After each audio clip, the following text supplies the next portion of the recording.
Peut-être que vous avez déjà vu ce moment. Voilà, voilà, voilà, voilà qui je suis. Mais voilà même ici, mes années je cours, oui. Mais voilà tout le gris et nous le firons aussi. On y voit une fille qui reprend la chanson Voilà de Barbara Pravi. Et bien cette fille s'appelle Emma Kok. Elle est néerlandaise et au moment où elle fait ce concert, elle a 15 ans. Alors oui, c'est beau, elle chante magnifiquement bien, la scène elle est prestigieuse, c'est coloré, c'est incroyable.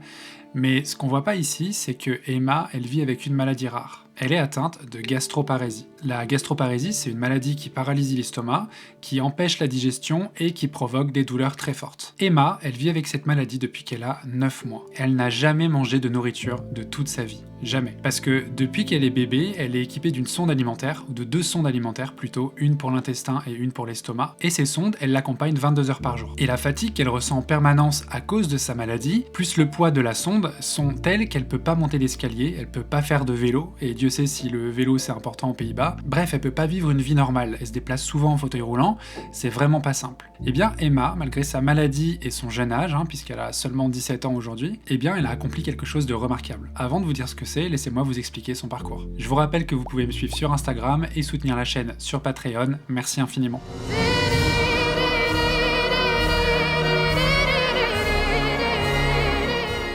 Emma Kok, elle est née à Maastricht, aux Pays-Bas en 2008, elle a un grand frère et une grande sœur, et sa grande sœur, qui s'appelle Sophie, elle s'intéresse très jeune au chant. Ce qui va inspirer Emma, puisque à l'âge de 6 ans, elle aussi, elle va se mettre à apprendre le chant. Comme je vous le disais, elle est nourrie depuis qu'elle est bébé, à l'aide de 2 sondes alimentaires, mais c'est seulement à l'âge de 10 ans que les médecins mettent un nom sur sa maladie, la gastroparésie. Alors la gastroparésie, on n'en entend jamais parler, c'est une maladie super rare puisque environ 20 personnes sur 100 000 en sont atteintes dans le monde. C'est une maladie qui paralyse l'estomac, qui empêche la digestion, qui est beaucoup trop lente, ce qui fait qu'il est du coup impossible de se nourrir de manière classique. Et ça, c'est un vrai combat quotidien pour Emma, puisque d'une part, elle subit des douleurs intenses au niveau de l'estomac, et d'une autre part, elle est harcelée par ses camarades à l'école. Parce qu'elle est obligée de se déplacer avec un petit chariot pour porter ses sondes, et donc elle est moquée à cause de ça. Donc il y a pas mal de journées où elle rentre chez elle est en pleurs, et elle a juste pas envie de retourner à l'école en fait, donc ça lui arrive de s'absenter plusieurs jours de suite. Mais il y a une chose qui lui permet d'oublier tout ça, qui lui fait même oublier sa douleur, c'est chanter. Quand elle chante, elle éprouve un soulagement immédiat au niveau de l'estomac, et du coup elle fait plus que ça. Elle écoute des chansons qu'elle aime, elle les apprend par cœur, elle s'entraîne jusqu'à les maîtriser à la perfection, ça lui redonne un peu confiance en elle, et ça lui donne de la force. En 2021, Emma, elle passe les auditions de l'émission The Voice Kids aux Pays-Bas et elle est sélectionnée en interprétant la chanson Warrior de Demi Lovato. C'est une chanson qui lui plaît beaucoup puisqu'elle parle de se battre malgré sa douleur et de continuer à avancer malgré tout.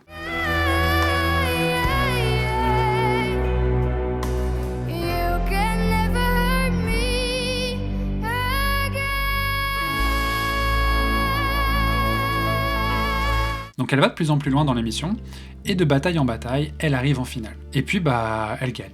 À ce moment-là, à 13 ans, Emma a déjà un début de réputation qui commence à apparaître dans son pays. 2 mois plus tard, après sa victoire à The Voice Kids, Emma participe à un concert caritatif qui a lieu à Limburg et qui est donné en faveur des victimes des inondations de juillet 2021 en Europe, qui ont fait au moins 300 victimes. Elle sort son premier single en 2022, qu'elle écrit elle-même, et qui s'appelle Voilà, et qui veut dire « Laissez-moi être un papillon ». C'est une chanson qui fait référence à sa maladie, où elle dit qu'elle aimerait bien être comme tout le monde, qu'il faut continuer à se battre, etc. C'est vraiment une très belle chanson. Et la même année, toujours en 2022, on la voit apparaître sur TikTok. C'est un passage important dans sa vie parce que grâce à TikTok, elle démocratise complètement sa maladie. Elle explique au monde ce qu'elle a, ce que ça implique dans sa vie, comment elle fait pour vivre avec, etc. Elle tient énormément à sensibiliser les gens à la gastroparésie, et au-delà de ça, elle veut vraiment que les gens qui se sentent seuls à cause de leur maladie, eh bien, qui trouvent en quelque sorte un refuge où ils peuvent aussi se sentir eux-mêmes et s'exprimer librement dans les commentaires de ses vidéos. Et d'ailleurs, c'est ce qui se passe, il y a beaucoup de gens de son âge qui viennent dans les commentaires, qui lui parlent et qui disent que eux aussi sont atteints de gastroparésie, et que simplement le fait d'avoir trouvé d'autres gens qui sont atteints de la même maladie, ils se sentent moins seuls en fait. Elle fait aussi des petites vidéos humoristiques où on la voit chanter en playback par exemple, et puis évidemment elle fait aussi des vidéos où elle chante. Donc le compte TikTok d'Emma, il a une importance fulgurante en fait dans la croissance de sa notoriété parce que, avec sa victoire à The Voice Kids, elle a commencé à être un peu connue aux Pays-Bas, mais grâce à TikTok, c'est dans le monde entier qu'elle commence à se faire connaître. Parce que ses vidéos sont pas que en néerlandais, elle parle aussi en anglais, donc ça l'aide énormément à se faire connaître et à faire connaître sa maladie. Et d'ailleurs, je suis tombé sur une de ses vidéos où elle explique bien que la gastroparésie est une maladie rare et que les médecins qu'elle va voir, ils lui disent que la fatigue c'est dans sa tête, qu'elle est anxieuse, qu'elle est stressée, et en fait ils la font juste se sentir stupide parce qu'ils lui disent clairement que c'est limite de sa faute si elle est comme ça quoi. J'en parlais déjà dans ma vidéo sur Ren qui est atteint de la maladie de Lyme et qui a été malade longtemps sans être diagnostiqué. Il est allé voir des médecins pendant plusieurs années et en fait on lui a souvent dit que tout ça c'était dans sa tête, alors qu'il avait une fatigue chronique, qu'il avait des difficultés à se tenir debout et à faire le moindre effort. Donc c'est fou que dans certains moments où les gens ont besoin de soutien, qu'on les fasse culpabiliser quoi.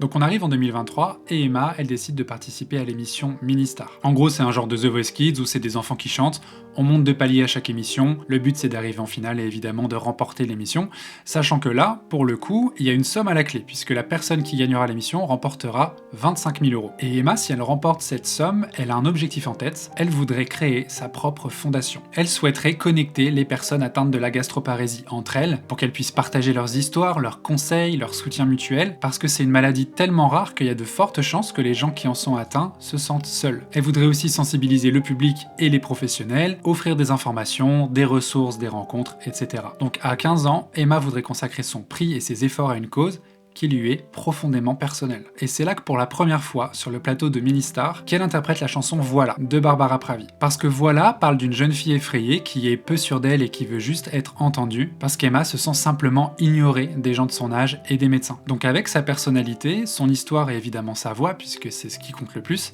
Emma, elle arrive en finale. Elle décide de chanter Voilà, mais en duo avec Barbara Pravi, qui n'est pas présente sur le plateau, mais qui est préenregistrée.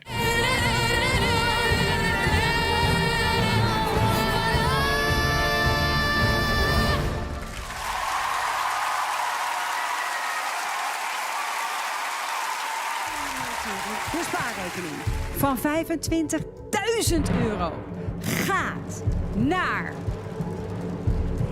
Emma!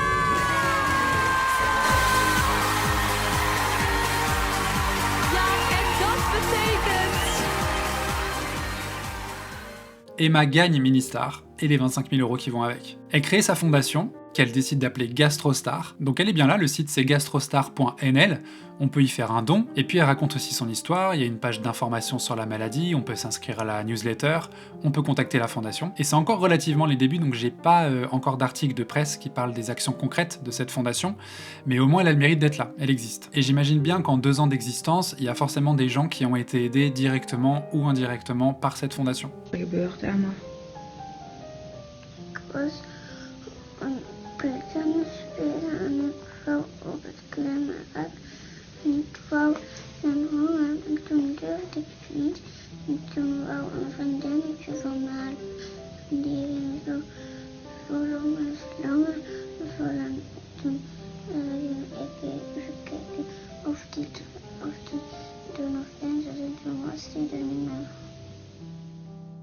Tout ce que je vous ai raconté jusqu'à maintenant, sa renommée, comment elle est devenue connue aux Pays-Bas, c'est encore rien comparé à ce qui l'attend. Parce que pendant qu'elle chantait Voilà, lors de la finale de Ministar, il y a une personne qui était derrière sa télé et qui était fascinée par sa voix. Et cette personne, c'est André Rieu. André Rieu, c'est un violoniste et chef d'orchestre néerlandais qui a eu un petit succès en France à un moment, mais aux Pays-Bas, c'est une personnalité très connue. Et André Rieu, tous les ans, il a pour habitude de donner une série de concerts avec son orchestre sur la grande place de Maastricht. Et aux Pays-Bas, ces concerts-là, c'est vraiment une tradition qui attire des dizaines de milliers de spectateurs. Donc c'est vraiment un gros truc. Il a l'habitude d'inviter des gens sur scène, et il décide donc d'entrer en contact avec Emma. Il lui propose de chanter sa version Voilà, accompagnée de son orchestre, et Emma, évidemment, elle accepte. She created a foundation to raise money to study this terrible disease and perhaps even in the future cure it. Emma, I think, is an example for all of us. Give her an enormous applause. There she is, Emma Kok.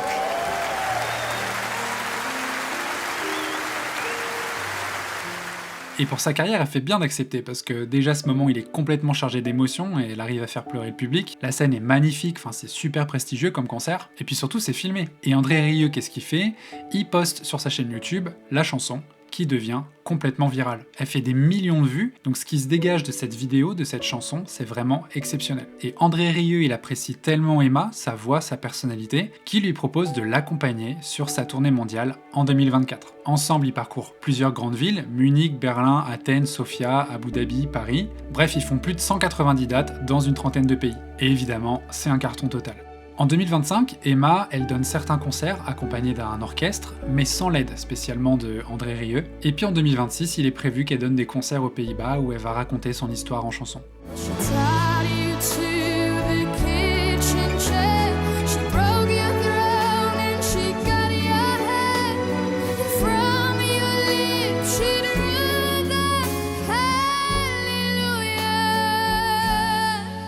Ce que je tenais à mettre en avant en faisant cette vidéo, c'est comment des artistes, en l'occurrence Emma Koch ici, utilisent leur notoriété pour servir des causes et pour venir en aide aux gens. Dès le début, Emma, elle a eu la chance d'avoir une voix incroyable, mais elle a décidé d'utiliser sa notoriété pour faire connaître sa maladie et pour que certaines personnes dans le monde se sentent comprises et moins seules. À 15 ans, quand elle a gagné Ministar, elle avait déjà compris qu'elle pouvait faire le bien autour d'elle. Alors que c'est une personne qui a quand même beaucoup souffert dans son enfance. En plus de sa maladie, elle est encore profondément marquée par les moqueries qu'elle a subies et la confiance qu'elle a donnée envers certaines personnes pour au final, entre guillemets, se faire poignarder dans le dos. Elle a encore aujourd'hui, à cause de cette période-là, du mal à donner sa confiance aux gens. Elle a besoin de temps. Et ça, c'est un sujet qui me touche beaucoup, le fait d'aider les autres. C'est pourquoi en janvier, il va y avoir une deuxième vidéo dans laquelle je parlerai de 4 ou 5 artistes différents qui ont réussi avec des actions concrètes ou grâce à leur musique à aider des gens, voire même à leur sauver la vie. Et puis voilà, mine de rien, ça reste que le début de la carrière d'Emma encore. Elle a 17 ans, donc elle a vraiment la vie devant elle. Donc j'ai hâte de suivre son parcours dans les prochaines années. Si j'ai oublié des choses, ou si vous êtes fan d'Emma Koch et que vous connaissez sa vie par cœur et que j'ai oublié des détails, n'hésitez pas à compléter mon propos dans les commentaires. Et bien sûr, partagez, likez, si vous pouvez aider la chaîne financièrement, vous pouvez retrouver le lien vers mon Patreon dans la description. Merci beaucoup par avance, et je vous dis à la prochaine. Ciao!